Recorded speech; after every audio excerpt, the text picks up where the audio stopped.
আমন্ত্রণ দুপুরের বাংলাদেশে। শুরুতেই জানিয়ে দেব শিরোনাম। ডেন্টিস্ট পরিচয়ে চিকিৎসা দিচ্ছেন লক্ষাধিক টেকনোলজিস্ট। বাড়ছে মুখের ক্যান্সার সহ বিভিন্ন রোগের ঝুঁকি, অসহায় বিএমডিসি। বৈশ্বিক খাদ্য নিরাপত্তা নিশ্চিতে জাতিসংঘে প্রধানমন্ত্রীর 5 দফা সুপারিশ। কৃষির উন্নয়নে গবেষণা, বিনিয়োগ ও প্রযুক্তি বিনিময়ের তাগিদ। The following suggestions for ensuring resilient food system globally. Increase funding for developing countries for achieving sustainable food system. দলীয় সরকারের অধীনে নির্বাচনে না যেতে বিএনপির মাঠ পর্যায়ে নেতাদের বার্তা। দল সংগঠিত করে রাজপথে নামার পক্ষে মত। রাজধানীতে বিপুল অর্থমূল্যের ভয়াবহ মাদক আইস উদ্ধার। আসছে মিয়ানমার থেকে। চক্রের 10 সদস্য গ্রেপ্তার। পূর্ণাঙ্গ রূপ পাচ্ছে স্বপ্নের পদ্মা সেতু। চলছে বিদ্যুৎ সঞ্চালন লাইনের কাজ। অক্টোবরে শুরু পিচ ঢালাই। ডিমের সাথে একযোগে বেড়েছে মাছ, মাংস ও সবজির দর। স্বস্তি নেই চিনি আর তেলেও। ক্ষুব্ধ ক্রেতারা। আগে আমরা যা কিনছি এর থেকে 10 টাকা 15 টাকা বেশি। আমাদের এখন দেয়ালে পিঠ থেকে আছে। এমন বাড়া বাড়ছে যেটা বলার মতো না। আমাদের তো কিনা সামর্থ্যের মধ্যেই থাকতেছে না। জিন চালান দিয়ে সৌদি আরব থেকে প্রতারক ফেরানোর প্রলোভন। চট্টগ্রামে প্রবাসীর 28 লাখ টাকা হাতিয়ে নেয়া জিনের বাচ্চা চক্রের 3 সদস্য গ্রেপ্তার।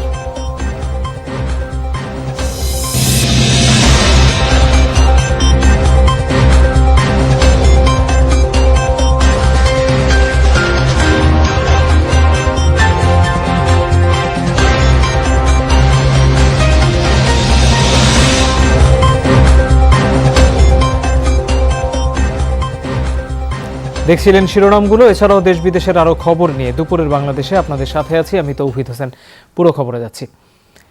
সারা দেশে সক্রিয় 1 লাখেরও বেশি ভুয়া দাঁতের ডাক্তার। এদের কারোরই মেডিকেল ও ডেন্টাল কাউন্সিল বিএমডিসির নিবন্ধন নেই সনদ। এমন কয়েকজন ভুয়া ডাক্তারের কর্মকাণ্ড ধরা পড়েছে যমুনার অনুসন্ধানে। ক্যামেরা দেখে কেউ দৌড়ে পালিয়েছেন, কেউ ভাগিয়ে দিয়েছেন রোগী। ডেন্টাল সোসাইটি বলছে ভুয়া ডাক্তারদের অপচিকিৎসায় মুখের ক্যান্সার সহ নানা রোগে আক্রান্ত হচ্ছে সাধারণ মানুষ। আলমগীর স্বপন জানাচ্ছেন বিস্তারিত। মগবাজার র্যাব অফিস পার হলেই আমবাগানে আমেনা ডেন্টাল কেয়ার। চিকিৎসার অপেক্ষায় বেশ কজন রোগী। ভেতরে তখন এক কিশোরের দাঁতের সার্জারি করছিলেন হাতুড়ে চিকিৎসক ইকবাল। ক্যামেরা দেখেই থমকে গেলেন তিনি। দ্রুত লাইট বন্ধ করে রোগীকে অন্ধকারে ফেলে তড়িঘড়ি করে বেরিয়ে যান।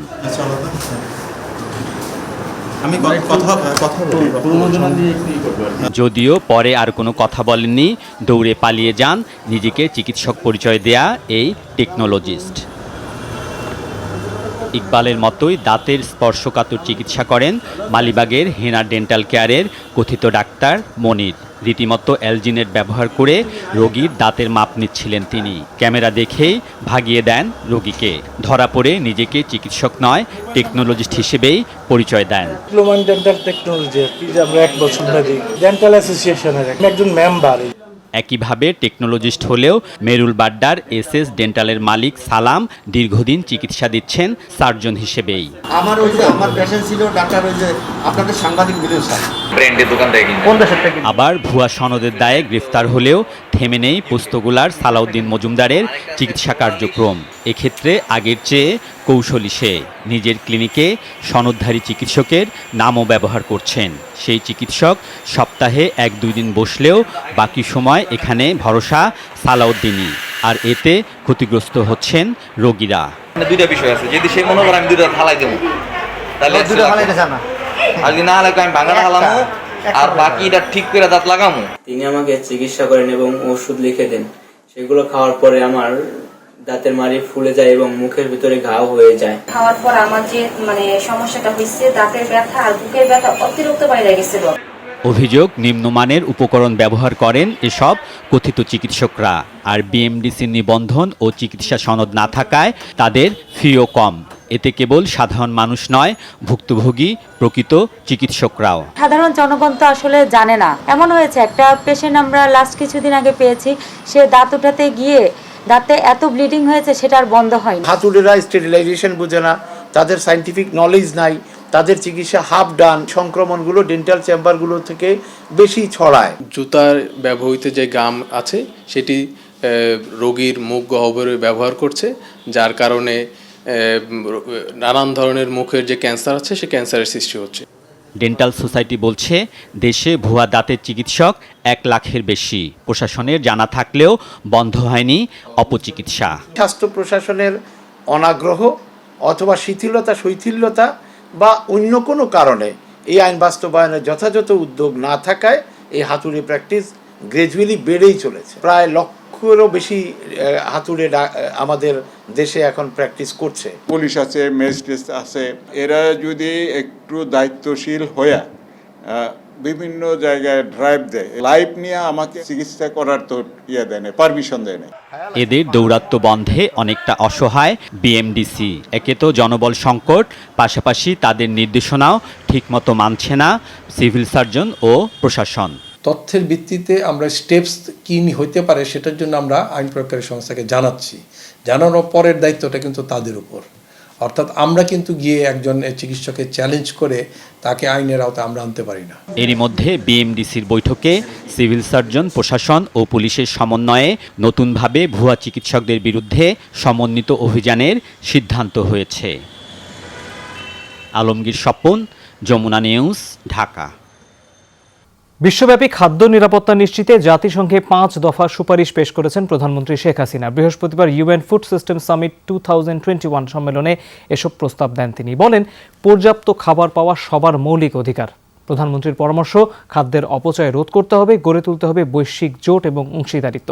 এছাড়া কৃষির উন্নয়নে গবেষণা, বিনিয়োগ এবং উন্নত প্রযুক্তি বিনিময়ের উপর জোর দেন তিনি। জাতিসংঘের হিসাব অনুসারে করোনা মহামারীতে গেল 2 বছরেই 11 কোটি থেকে 76 কোটি 80 লাখে উন্নীত হয়েছে খাদ্যাভাব এবং অপুষ্টিতে ভোগা মানুষের সংখ্যা। শুধু চলতি বছরই খাবারের দাম বেড়েছে 33%। সেই সংকট উত্তরণে বৃহস্পতিবার ছিল ইউএন ফুড সিস্টেম সামিট 2021 শীর্ষক সম্মেলন, যাতে অন্যান্য শীর্ষ নেতাদের মতোই ভার্চুয়াল মঞ্চে যোগ দেন প্রধানমন্ত্রী শেখ হাসিনা। পূর্বে রেকর্ডকৃত ভাষণে তিনি বলেন, 2050 সাল নাগাদ বৈশ্বিক জনসংখ্যা ছাড়াবে 10 বিলিয়ন। ক্রমবর্ধমান জনসংখ্যার জন্য প্রয়োজন পর্যাপ্ত খাবার, কারণ খাদ্য ও পুষ্টি সবার মৌলিক অধিকার। Food and adequate nutrition as a fundamental right. খাদ্য সংকট নিরসনে বাংলাদেশে গৃহীত বিভিন্ন মহাপরিকল্পনাও তুলে ধরেন প্রধানমন্ত্রী। একই সাথে জানান, জলবায়ু পরিবর্তনের প্রভাবের কারণে বারবারই ক্ষতিগ্রস্ত হচ্ছে এসব উদ্যোগ। The 8th Five-Year Plan, the National Agriculture Policy 2018, the National Food and Nutrition Security Policy 2020, and its Plan of Action 2021 to 2030 recognize the need for transformation of our food system. তাই বৈশ্বিক খাদ্য নিরাপত্তা নিশ্চিতে 5 দফা সুপারিশ পেশ করেন প্রধানমন্ত্রী। বলেন, খাদ্যের অপচয় রোধে বাড়াতে হবে অংশীদারিত্ব। এছাড়া কৃষির উন্নয়নে গবেষণা, বিনিয়োগ এবং উন্নত প্রযুক্তি বিনিময়ে তাগিদ দেন। The following suggestions for ensuring resilient food system globally. First, research, investment, and advanced technology sharing for agriculture development. Second, increase funding for developing countries for achieving sustainable food system. Third, developing and global coalition and partnerships. Fourth, reducing food waste through collaboration among countries. And fifth, disbursing the committed fund to adapt to the climate-led extreme events, including sharing of technologies to achieve sustainable security. প্রধানমন্ত্রী মনে করিয়ে দেন, জলবায়ু পরিবর্তনের সাথে আন্তঃসংযুক্ত খাদ্য নিরাপত্তার বিষয়টি। সেই চ্যালেঞ্জ মোকাবেলায় সবাইকে অগ্রসর হওয়ার তাগিদ দেন তিনি। Food security is interconnected with climate change. Mouli Islam, Jamuna News. এদিকে প্রধানমন্ত্রী শেখ হাসিনা আজ জাতিসংঘ সাধারণ পরিষদের ৭৬তম অধিবেশনে ভাষণ দেবেন। প্রধানমন্ত্রী রোহিঙ্গা, জলবায়ু পরিবর্তন এবং কোভিড-19 পরবর্তী অর্থনীতি পুনরুদ্ধারের বিষয়সমূহ তুলে ধরবেন বলে জানা গেছে। এছাড়া টেকসই উন্নয়ন, খাদ্য নিরাপত্তা ও অসমতা দূরীকরণ বিষয়ে কথা বলবেন তিনি। বঙ্গবন্ধু 1974 সালে জাতিসংঘে প্রথম বাংলা ভাষায় ভাষণ দেন। সেই ধারাবাহিকতায় প্রধানমন্ত্রী এবারও ভাষণ দেবেন বাংলায়। জাতিসংঘে এটি হবে বাংলা ভাষায় প্রধানমন্ত্রীর দেয়া 18তম ভাষণ।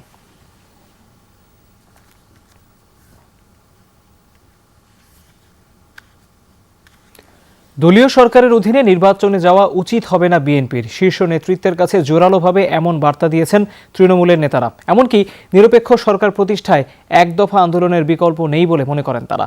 2 দফায় 6 দিনের রুদ্ধদ্বার বৈঠকে আন্দোলন, নির্বাচন সহ বিভিন্ন ইস্যুতে উঠে আসে নানা পরামর্শ। যত দ্রুত সম্ভব দল গুছিয়ে রাজপথে নামার তাগিদ দিয়েছেন বিভিন্ন পর্যায়ের নেতারা। বিস্তারিত শরীফুল ইসলাম খানের রিপোর্টে।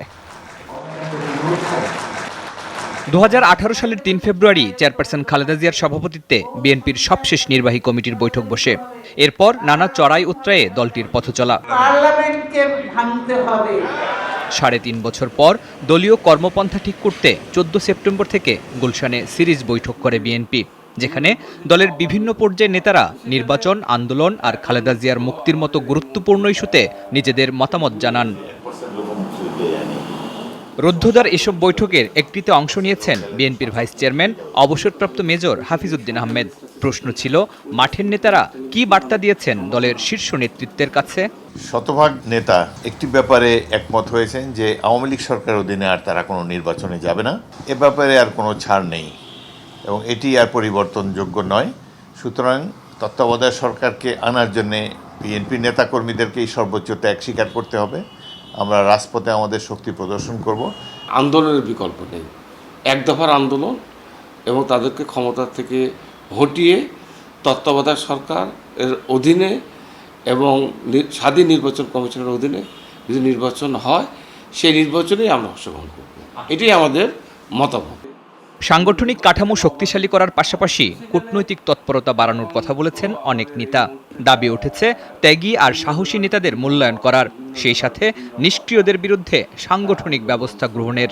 যারাই দলের পদে থাকবে অথচ কর্মকাণ্ডে থাকবে না, তাদেরকে বাদ দিয়ে যারা কর্মকাণ্ডে সক্রিয় থাকবে তাদেরকে পদায়ন করার জন্য এটা আমরা বলেছি এবং এটা স্বাভাবিক প্রক্রিয়ার অংশ এবং এটা হবে ইনশাআল্লাহ।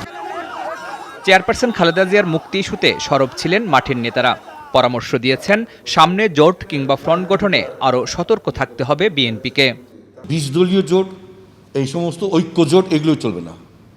আমি বলেছি বিএনপি একাই 100। হ্যাঁ, আমাদের নেতা যদি ম্যাডাম বাইরে থাকেন ম্যাডাম, আর নাইলে ভারপ্রাপ্ত চেয়ারম্যানের নেতৃত্বে নামে আগামী নির্বাচন হবে, যদি যখনই হচ্ছে। এটা তো তত্ত্বাবধায়ক সরকার ছাড়া তো নির্বাচন সম্ভব না। এই প্রথম চেয়ারপারসন খালেদা জিয়াকে ছাড়া এত বড় পরিসরে কয়েকটি গুরুত্বপূর্ণ ইস্যুতে দলের বিভিন্ন পর্যায়ের মতামত জেনেছে বিএনপি। নানা ইস্যুতে কেন্দ্রের কাছে তাদের মতামত জানিয়েছে তৃণমূল নেতৃত্ব, আবার কেন্দ্রের কাছ থেকে অনেক পরামর্শও পেয়েছেন তারা। অনেকে বিচ্ছিন্নভাবে আত্মসমালোচনা করলেও বেশিরভাগের মধ্যেই নিজেকে জাহির করার প্রবণতা ছিল। তারপরও বিএনপির কেন্দ্রীয় নেতৃত্ব বলছেন এসব মতামত যাচাই বাছাই করে তারা আন্দোলন, নির্বাচন সহ নানা ইস্যুতে একটা ঐক্যবদ্ধ সিদ্ধান্ত নেবেন। শরীফুল ইসলাম খান, যমুনা নিউজ, ঢাকা।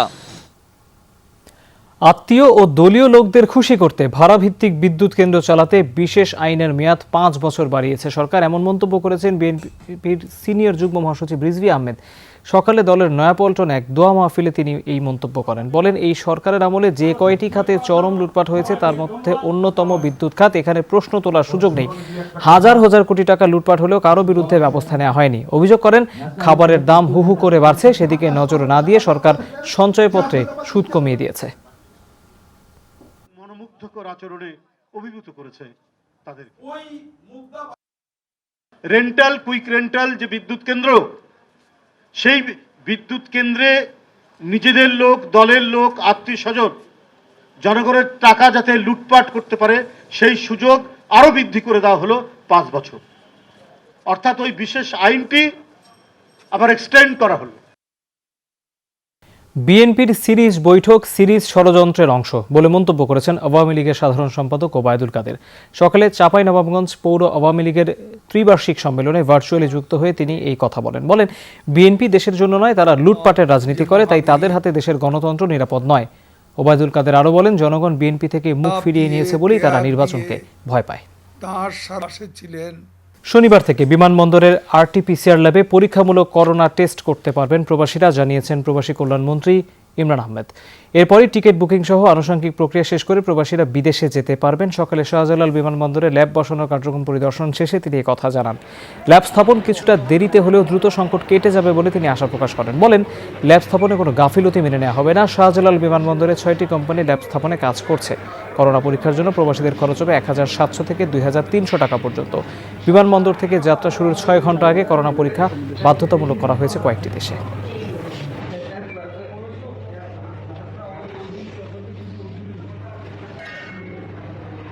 আজকে যে ঘুরে দেখে আসলাম যে পর্যায়ে যে কাজ হয়েছে, আর আমাকে আশ্বস্ত করেছেন ওনারা ট্রায়াল রানও করে নেবেন আজকে রাত্রে ভিতে। হ্যাঁ, হয়তো কাল থেকেই যাওয়া আরম্ভ হয়ে যাবে।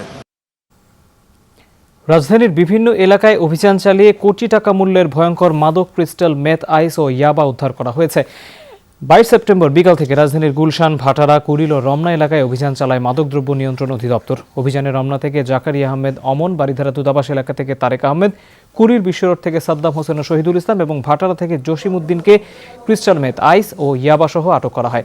আসামিদের কাছ থেকে মোট 560 গ্রাম ক্রিস্টাল মেথ, আইস ও 1200 পিস ইয়াবা উদ্ধার হয়েছে। এছাড়া 2টি প্রাইভেট কারও উদ্ধার করা হয়, যার মূল্য কোটি টাকার বেশি।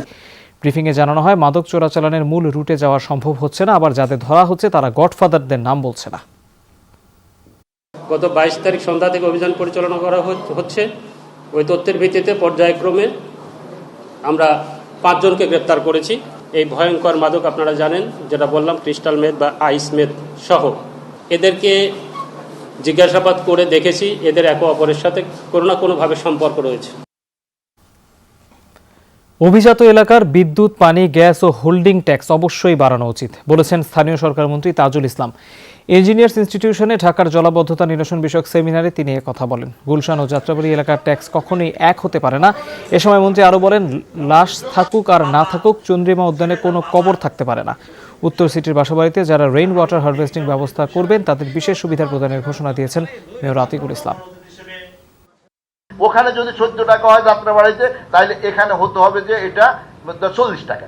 আর এখানে বিদ্যুতের দাম যদি যাত্রাবাড়িতে যদি মনে করেন যে 6 টাকা হয়, why not in here it is 15 টাকা। যারা বিল্ডিং গুলোকে রেইন ওয়াটার হারভেস্টিং করবে তাদের জন্য ঢাকা উত্তর সিটি কর্পোরেশন থেকে বিশেষ রেয়াত দেওয়া হবে, কারণ তাদেরকে পানিটাকে সেভ করে এই পানি যেন রিইউজ করতে পারে।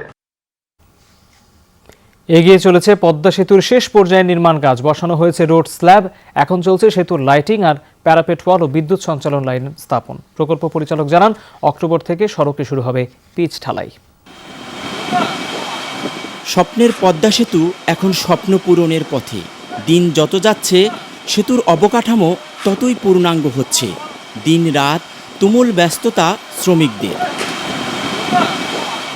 গত মাসে শেষ হয়েছে সেতুর সবগুলো স্প্যানের উপর রোড স্ল্যাব স্থাপনের কাজ, যার মধ্য দিয়ে মাওয়া ও জাজিরা উভয় প্রান্তের সড়ক এক হয়েছে। এরপর থেকে পুরো সেতু জুড়ে বিচ্ছিন্নভাবে চলছে নানা কর্মকাণ্ড। নির্দিষ্ট সময়ের আগে রোড স্ল্যাব স্থাপন শেষ হওয়ায় কাজের গতি বেড়েছে আরও। লাইটিংয়ের ঢালাই কাজ চলতেছে, আমরা লাইটিংয়ের ল্যাম্পপোস্টের কাজ চলতেছে, ঠিক আছে, এটাই আমরা কাজ করতেছি। রিজার্ভ ফুলের কাজ শেষ হওয়ার পর আগামী মাস থেকে শুরু হবে ফ্রিজ ঢালাইয়ের কাজ। 30 মিটার পর পর একটা করে লাইটিং ব্লেস্টারের কাজ হইতেছে। আপনার এরকম যদি 30 মিটার পর পর যে গতিতে কাজ চলতেছে, আপনার বেশি সময় লাগবে না। পদ্মা সেতুর প্রকল্প পরিচালক জানান, অক্টোবর থেকে শুরু হবে পিচ ঢালাইয়ের কাজ। এছাড়া বিদ্যুৎ সঞ্চালন লাইন, প্যারাপেট ওয়াল সহ নানা কাজের ব্যস্ততা এখন সেতু নির্মাণযজ্ঞে। মেইন ব্রিজের মধ্যে কাজ বাদ আছে, আমরা যেটা সাধারণভাবে রেলিং আমরা বলি প্যারাপেট ওয়াল, মিডিয়ান, এই কাজের পরপরই আমাদের আসবে একটা ওয়াটারপ্রুফ মেমব্রেন, তার উপরে হবে অ্যাসফল্টের 2টা লেয়ার, তার পিছনে আসবে আমাদের road marking, sign signal, street light, এগুলো আসবে। আর কিছু কিছু কাজ বাদ আছে, আমাদের মুভমেন্ট জয়েন্ট আছে, এই বিয়ারিং টেয়ারিং, এগুলো ছোটোখাটো জিনিস আছে। এগুলো মেইন রোডওয়ের পার্টে। কাজের চ্যালেঞ্জ বিবেচনায় আর কোনো বড় ধরনের প্রতিবন্ধকতা নেই বলেও জানান সেতু কর্তৃপক্ষ। পদ্মা সেতুর নির্মাণ কাজ শেষ পর্যায়ে। আগামী বছরেই উদ্বোধন হতে যাচ্ছে। এর ফলে শুধু দুই পারের মানুষেরই নয়, সারা দেশের মানুষের আশা আকাঙ্ক্ষার সমাপ্তি ঘটবে। কাজী মনিরুজ্জামান, পদ্মা সেতু এলাকা, জাজিরা, শরীয়তপুর। কাঁচা বাজারে দামের উত্তাপ বইছে। কয়েকটি পণ্যের দাম বাজারে একসাথে বেড়েছে। মাছ, মাংস থেকে শুরু করে ডিম, সবজি, চিনি, ভোজ্য তেল সবকিছু আছে এই দাম বাড়ার তালিকায়। সপ্তাহের ব্যবধানে কেজিতে 10 থেকে 20 টাকা বেড়েছে সব ধরনের সবজির দাম। সর্বোচ্চ 40 থেকে 60 টাকা বেড়েছে মুরগির দাম। আর সরকার নির্ধারিত দরে তো নয়, বরং বিক্রেতাদের খেয়াল খুশি মতো দামে পণ্য কিনতে হচ্ছে। সেই দাম তালিকায় যুক্ত হয়েছে চিনি আর ভোজ্য তেল। নৈরাজ্যকর পরিস্থিতি রাজধানীর সবজি বাজারে। সপ্তাহের ব্যবধানে সব ধরনের সবজির দাম অস্বাভাবিক হারে বেড়েছে। 60 টাকা কেজি নিচে মিলছে না কোনো সবজি। 3 দিনের ব্যবধানে কেজিতে 70 টাকা বেড়ে 1 কেজি কাঁচামরিচ এখন 160 টাকা। আমাদের এখন দেয়ালে পিঠ থেকে আছে, আমরা এখন চলা কষ্ট হয়েছে যে বেতন দর বাড়ে না, সব জিনিসের দাম বাড়ছে। গত সপ্তাহ থেকে এই সপ্তাহ সব সবজির দাম বাড়তি, মানে 60-এর নিচে কোনো তরকারি না। গত সপ্তাহে টমেটো ছিল 90 টাকা, এই সপ্তাহে 100 টাকা। শসা ছিল 50 টাকা, সেই শসা 70 টাকা। বেগুন ছিল 40 টাকা, সেই বেগুন এখন 60 টাকা। এখন আশ্বিন মাস, মাছের ভরা মৌসুম। ইলিশের পাশাপাশি অন্যান্য দেশি মাছের সরবরাহ থাকে বেশি, কিন্তু দামের হিসাব মিলাতে পারছেন না ক্রেতারা। ইলিশের সরবরাহ খানিকটা বাড়লেও দাম আশানুরূপ কমেনি। সমুদ্রের বেশিরভাগ মারি পড়ছে, কিন্তু ওই ইন্ডিয়া মাছটা নিতে আছে 1250 টাকা তারা কেজি দিতেছে ওই জায়গায়। 600 গ্রাম সাইজ 800 টাকা কেজি, আর যেটা 800 গ্রাম সাইজ সেটা 900 টাকা কেজি। 1 কেজির উপরে মাছ যেটা ডিম একটু কম আছে, সেটা ভালো মানের মাছ, সেটা হলো 1200 টাকা 1100 টাকা কেজি। সপ্তাহ 10 দিন আগে কিনলাম 700 750 টাকা কেজি, এখন 900 950 টাকা কেজি। আমাদের তো কিনা সামর্থ্যের মধ্যেই থাকতেছে। দফায় দফায় বাড়ছে ডিম ও মুরগির দাম। সপ্তাহের ব্যবধানে লেয়ার মুরগির দাম কেজিতে 50 টাকা বেড়ে বিক্রি হচ্ছে 240 টাকায়। ব্রয়লারের জন্য গুনতে হবে 170 টাকা। প্রতি ডজন ডিমের জন্য গুনতে হবে 110 টাকা। সাপ্লাই আগে যেরকম দিছিল এখন এরকম ওজন প্রতি বাড়ছে প্রায় 10 টাকার মতো। স্বস্তি নেই চিনি আর ভোজ্য তেলের বাজারেও।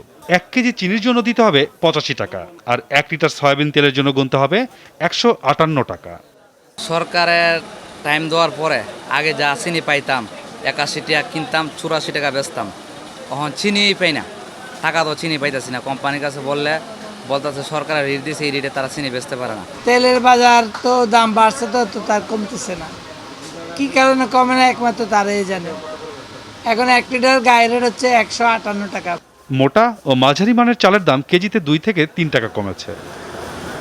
মাসুদুজ্জামান রবিন, যমুনা নিউজ, ঢাকা। অতীত, বর্তমান, ভবিষ্যৎ। আপনার জীবনে কি ঘটেছিল, কি ঘটছে আর কি ঘটতে যাচ্ছে তা সবই জানতে পারবেন 2টি ডিম দিয়ে। তবে এর জন্য যেতে হবে চট্টগ্রামের জিনের বাদশা মান্নান বাবার দরবারে। নানা মাধ্যমে এমন আধ্যাত্মিক শক্তির সন্ধান জেনে যারা তার দরবারে গিয়েছিলেন তারা সকলেই প্রতারিত হয়েছেন। সবশেষ এক প্রবাসীর শত্রুকে সুদূর সৌদি আরব থেকে জিন চালান দিয়ে নিয়ে আসার প্রতিশ্রুতি দিয়ে তিনি হাতিয়ে নিয়েছেন 28.5 লাখ টাকা। আর এটাই ছিল চক্রটির শেষ প্রতারণা, কারণ জিনের বাদশা সহ চক্রটির 3 সদস্যকে গ্রেপ্তার করেছে পুলিশ। উনি জিনের বাদশা, এভাবেই শরীর ঝাঁকিয়ে জিন হাজির করাতেন তিনি। নাম আব্দুল মান্নান হলেও পরিচিতি ছিল মানুষরূপী জিনের বাদশা হিসেবে। অসাধ্যকে সাধন আর ডিম ফাটিয়ে বলে দিতেন ভূত ভবিষ্যৎ। জিনের মাধ্যমে তোমার একটা সমাধান করে দিয়ে হয়ে গেছে 1200 1,500 জাঁ দিলই। শরীর অভাবী মানুষ, গরিব মানুষ। তার এই আধ্যাত্মিক শক্তির প্রচারণা চালাতেন ছেলে রিজভি ও আবু তৈয়ব। দোকান থেকে 2টা ডিম নাও, ডিম দুটোটা এনে দিছি, আমাকে বলছে যে উজু করো। আমি যখন উজু করেছি ডিমটা ভাঙছে, ভাঙার পর একটা পুতুল, একটু চুল, 2টা কাটা। এই প্রচারণায় প্রলুব্ধ হয়ে জিনের বাদশার দরবারে হাজির হয়েছিলেন প্রবাসী এই ব্যবসায়ী। সৌদি আরবে এক প্রতারকের খপ্পরে পড়ে হারিয়েছেন 35 কোটি টাকা। সে টাকা তুলতেই এই জিনের বাদশাকে দিয়েছিলেন 28.5 লাখ টাকা। আমাকে ফটোশুটের মধ্যে সে দেখায় যে জানি কিরাম বলে যে কতগুলি ছায়া দেখাইতো, বলতো যে দেখো ছায়াগুলো জিনের ছায়া, এগুলো জিনেগুলোর মাধ্যম দিয়ে আমি বাংলাদেশের মধ্যে তোমার সম্পদ সহকারে এরা নিয়ে আসবো। তবে প্রবাসীর এই বিপুল অঙ্কের টাকা আত্মসাৎ করে ফেরারি হতে পারেনি চক্রটি। ধরা পড়েছে চট্টগ্রামের কোতোয়ালি থানা পুলিশের হাতে। সেই লোকগুলোকে বিদেশ থেকে এখানে চলে আসবে, জিনের মাধ্যমে সে এখানে হাজির করাবে এবং তার সমস্যার সমাধান করে দিবে। বিভিন্ন তাবিজের কথা বলে, জিনের কথা বলে, হাজিরার কথা বলে, এই কৌশলগুলো সে অবলম্বন করে দেয়। কথিত এই জিনের বাদশার গ্রেপ্তারের খবর শুনে থানায় হাজির হয় এ চক্রের হাতে প্রতারিত বেশ কয়েকজন। 5-6 মাস 1 বছরের মধ্যে দেখতেছে প্রায় 10-15 জন লোকের হয়রানি করছে, তাও লাখ লাখ টাকা দিয়ে হয়রানি করছে, অল্প টাকা না। অর্থ আত্মসাৎ ও প্রতারণার মামলায় আদালত কারাগারে পাঠায় চক্রের 3 সদস্যকে। আল আমিন শিকদার, যমুনা নিউজ, চট্টগ্রাম। পাখি ভালোবাসেন না এমন মানুষ খুব কমই পাওয়া যাবে, আর সেই পাখি যদি হয় পরিযায়ী তাহলে ভালোবাসার মাত্রাটা যেন আরও বেশি। জয়পুরহাটের আক্কেলপুরের পুন্ডুরিয়া গ্রামের পাখির অভয়ারণ্য এমন মুখরিত পাখির কলরবে, আর তা দেখতে দূর দূরান্ত থেকে ছুটে আসছেন নানা বয়সী মানুষ। পুন্ডুরিয়া গ্রামের নাম এখন সবারই জানা, কারণ একটাই, বিভিন্ন জাতের পাখির জমায়েত এখানে। মন জুড়াতে সকাল বিকাল ছুটে আসছেন পাখি প্রেমিকরা। বক থাকে, আতচুরা থাকে, পানি কাউর, এই সকল আমার থাকে আমার পুকুরে। পাখির জন্য রয়েছে গ্রামবাসীর ভালোবাসা, আর তাই পাখিরাও যেন আপন করে নিয়েছে পুন্ডুরিয়া গ্রামটিকেও। বক, আতচুরা, পানি কাউর, ডাক, অনেক অনেক পাখি আছে, মানে এখানে গুণে শেষ করা যাবে না, এতটুকু পাখি আছে। পানি কাউর প্রথমে বাচ্চা তুলে যাওয়ার পরই এলা আসে, জ্যৈষ্ঠ মাসে এলা আসে, কার্তিক মাস পর্যন্ত থাকে। বক, পেঁচা, পানকৌড়ি, ডাহুক সহ দেশীয় পাখির সাথে সখ্যতা শামুকখোলের। বর্ষার আগে শামুকখোলের আগমন, আর শীতের আগে বাচ্চা ফুটিয়ে চলে যাওয়া, এভাবেই চলছে যুগ যুগ ধরে। পাখির কলরব আর খেলা করার দৃশ্য মাতিয়ে তুলছে পাখি প্রেমিকদের। এখানে আসলাম, অনেক পাখি, তো ছোট জায়গা হিসেবে পাখিতে খুব ভালো লাগলো। আমার এখানে অনেক রকম পাখি আছে, পাখি দেখতে খুব ভালো লাগে। অতিথি পাখি আছে, মানে বাগদুর আছে, বক আছে, বিভিন্ন ধরনের পাখি এখানে আছে। হ্যাঁ, দেখে একবারে মনটা খুব ভালো লাগলো। তবে প্রাকৃতিক এই অভয়ারণ্য রয়েছে অবহেলায়। উপজেলা নির্বাহী কর্মকর্তা বলছেন, পাখি কলোনি উন্নয়নে কিছু পদক্ষেপ নেওয়া হচ্ছে। ইউনিয়ন পরিষদের বাজেটের অর্থায়নে আমরা একটি প্রকল্প এখানে গ্রহণ করব, যে প্রকল্পের মাধ্যমে এখানে মানে যারা দর্শনার্থী আসবেন তাদের বসার যাতে আমরা ব্যবস্থা করতে পারি, এবং যে পায়ে হাঁটার যে পথগুলো রয়েছে এই পথটিকে যাতে আমরা সুন্দর করতে পারি, এরকম কিছু পরিকল্পনা আমাদের আছে। পুন্ডুরিয়া গ্রামের প্রায় সব গাছেই পাখির আবাস, তাদের কোলাহল গ্রামকে দিচ্ছে নতুন এক ছন্দ। পুন্ডুরিয়ার এই মণ্ডলপাড়া গ্রামে পাখির বসবাস প্রায় 100 বছর ধরে। বিভিন্ন প্রজাতির পাখির সাথে কয়েক হাজার শামুকখোল পাখিও বাসা বেঁধেছে এক যুগ থেকে। পাখির কলকাকুলিতে যে এখানকার মানুষের যেমন ঘুম ভাঙে, তেমনি ঘুমও আসে তাদের পাখির শব্দ শুনেই। আব্দুল আলিম, যমুনা নিউজ, জয়পুরহাট। সাফ চ্যাম্পিয়নশিপে বাংলাদেশের ফুটবল প্রেমীদের জন্য অপেক্ষা করছে বড় সড় সারপ্রাইজ। জাতীয় দলের পোশাকে প্রথমবার অনুশীলনের শেষে এমন কথা শোনালেন সদ্য বাংলাদেশের নাগরিকত্ব পাওয়া এলিটা কিংসলে। লাল সবুজে জার্সি গায়ে চাপানোর অনুভূতিটা যে নিজের জীবনের বাড়তি কিছু প্রাপ্তি, সে কথাও তিনি জানাতে ভোলেননি। বাফুফে আর কিংসলে মনে করেন দ্রুতই বাংলাদেশের হয়ে মাঠে নামতে চূড়ান্ত অনুমোদন দেবে ফিফা, এএফসি, যদিও প্রস্তুতি ছাড়া ওসব নিয়ে চিন্তা করতেই রাজি নন এলিটা কিংসলে। বঙ্গবন্ধু জাতীয় স্টেডিয়ামে এর আগে অনেকবার এসেছেন, তবে এবারের আশাটা যেন ভিন্ন রকম, ভিন্ন স্বাদের। জাতীয় দলের পোশাকে এবারই যে প্রথম এই সবুজ গালিচায়। লাল সবুজের এই জার্সিতে ভিন্ন অনুভূতি হওয়ারই কথা, তবে ইমোশনাল না হয়ে পালন করতে চান নিজের দায়িত্বটুকু। এই জার্সি পরে অনুশীলন করা অন্যরকম অনুভূতি, যা ভাষায় প্রকাশ করা যাবে না। তবে এখানে ইমোশনের কোনো সুযোগ নেই। জাতীয় দলের জার্সি পরা মানেই বাড়তি দায়িত্ব, এখন সেটা নিয়েই কাজ করছি। অস্কার ব্রুজনের অধীনে আগে অনুশীলন করেছেন কিংসলে। কোচের অনুশীলন তাই তার ভালোই জানা। অন্যরা দ্রুত সেটি ধরতে পারলে নিশ্চিত মিলবে সারপ্রাইজ, এমন বিশ্বাস এই বাংলাদেশের। আমরা যেভাবে বসুন্ধরায় অনুশীলন করছি এখানেও সেভাবে করছি। সবাই দ্রুত অনুশীলনের সাথে মানিয়ে নিতে পারলে সাফে সারপ্রাইজিং কিছু দেখতে পারবে বাংলাদেশের মানুষ। তবে এলিটার সাফে খেলা এখনও ঝুলে আছে অনেক যদি কিন্তুর উপর। ফিফার সবুজ সংকেত পেলে তবেই নামতে পারবেন মাঠে। তবে এইসব নিয়ে ইতিবাচক বাফুফে। শেষ পর্যন্ত খেলতে পারবো কি পারবো না সেটা আমার ভাবার বিষয় নয়, এটা বাফুফের দায়িত্ব। পুরো মনোযোগটা অনুশীলনে দিতে চাই। নতুন কোচের অধীনে নতুন কিছুর অপেক্ষায় বাংলাদেশ। সেখানে বাংলাদেশের আক্রমণ ভাগে যক্ষের ধন হতে পারে এলিটা কিংসলে। মামুনুর রশিদ, যমুনা স্পোর্টস, ঢাকা। আইপিএলের আমিরাত পর্বে টানা দ্বিতীয় জয় তুলে নিয়েছে কলকাতা নাইট রাইডার্স। কলকাতা এবার 7 উইকেটে হারিয়েছে বর্তমান চ্যাম্পিয়ন মুম্বাই ইন্ডিয়ান্সকে। আবুধাবির শেখ জায়েদ স্টেডিয়ামে টস হেরে ব্যাট করতে নামে 78 রানে উদ্বোধনী জুটি পায় মুম্বাই। ডিকক 55 ও রোহিত 33 রান করেন। এরপর আর কেউ বড় স্কোর করতে পারেনি। 6 উইকেটে 155 রান করে মুম্বাই। জবাবে সাকিববিহীন কলকাতাও গড়ে 40 রানের উদ্বোধনী জুটি। ভেঙ্কটেশ আয়ার 53 রান করে আউট হলেও ওয়ান ডাউনে রাহুল ত্রিপাঠীর 42 বলে 74 রানের অপরাজিত ইনিংস খেলেন। 29 বল হাতে রেখে সহজ জয় পায় কলকাতা। 9 ম্যাচ শেষে দু দলের পয়েন্টই সমান 8। দিকে আমিরাত পর্বে রয়্যাল চ্যালেঞ্জার্স বেঙ্গালুরুর ব্যর্থতার দায়ে বিরাট কোহলির অধিনায়কত্ব কেড়ে নেওয়া হতে পারে বলে মনে করেন ভারতের সাবেক ওপেনার গৌতম গম্ভীর। 2013 সাল থেকে অধিনায়ক হিসেবে বেঙ্গালুরুকে সামলাচ্ছেন তিনি, তবে একবারের জন্য আইপিএলের শিরোপা জিততে পারেননি। এখন দলটির মালিকপক্ষ ইউনাইটেড স্পিরিটস লিমিটেডের উপর নির্ভর করছে বিরাটের অধিনায়কত্বের ভবিষ্যৎ। সোমবার ওপেনার হিসেবে মাঠে নেমেছিলেন বিরাট কোহলি। চমৎকার একটা এক্সট্রা কাভার ড্রাইভ দিয়ে শুরু পেয়েছিলেন। আউট হওয়া বলটি ছিল সবে চতুর্থ। প্রসিদ্ধ কৃষ্ণার স্টাম্প সোজা সেই বলটিকে স্কোয়ার লেগে ফ্লিক করতে চেয়েছিলেন বিরাট। না, কোনো ইনসাইড এজও ছিল না ব্যাটে। সাদামাটা বলটি তাকে এলবিডব্লিউ করে দেয়। তৃতীয় আম্পায়ারের দ্বারস্থ হয়েও বাঁচতে পারেননি ডাকসাইটে বিরাট। 92 রানে অল আউট হয়ে তার দল রয়্যাল চ্যালেঞ্জার্স বেঙ্গালুরু ম্যাচ হারে 9 উইকেটে। ওই হারটাই আবার তার অধিনায়কত্ব কেড়ে নিতে পারে এমন শঙ্কাও জেগেছে, তাও আবার আইপিএলের এই মৌসুমেই। 2013 সাল থেকে সামলাচ্ছেন আরসিবির অধিনায়কের দায়িত্ব, কিন্তু কখনো দলকে শিরোপা এনে দিতে পারেননি ভারতের 3 ফরম্যাটের অধিনায়ক। বিশ্বকাপের পর ছাড়বেন টি-20 অধিনায়কত্ব, তবে তার আগেই হাত ফসকে বেরিয়ে যেতে পারে আরসিবির অধিনায়কত্বের আর্মব্যান্ড। গৌতম গম্ভীর অন্তত তাই মনে করছেন।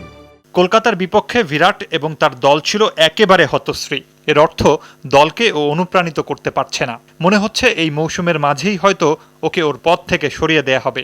এটা এর আগেও হয়েছে আইপিএলে। দীনেশ কার্তিককে কলকাতা আর ডেভিড ওয়ার্নারকে হায়দ্রাবাদের দায়িত্ব থেকে সরিয়ে দেয়া হয়েছে। ক্রিকেটার থেকে রাজনীতিক বনে যাওয়া লোকসভা সদস্য গম্ভীর মনে করেন এবি ডিভিলিয়ার্সকে দায়িত্ব দেওয়া উচিত আরসিবি কর্তৃপক্ষের। তবে মালিকপক্ষ ভারতীয় অ্যালকোহলিক বেভারেজ প্রতিষ্ঠান ইউনাইটেড স্পিরিটস লিমিটেড সেই কঠিন কাজটি নাও করতে পারে, কারণ বিরাট কোহলির চেয়ে বড় ব্র্যান্ড তো আর বিশ্ব ক্রিকেটেই নেই। মনজুর মোর্শেদ, যমুনা স্পোর্টস। দর্শক, দুপুরে বাংলাদেশের প্রথম ঘন্টা থেকে বিদায় নিচ্ছি। আমাদের সাথেই থাকুন।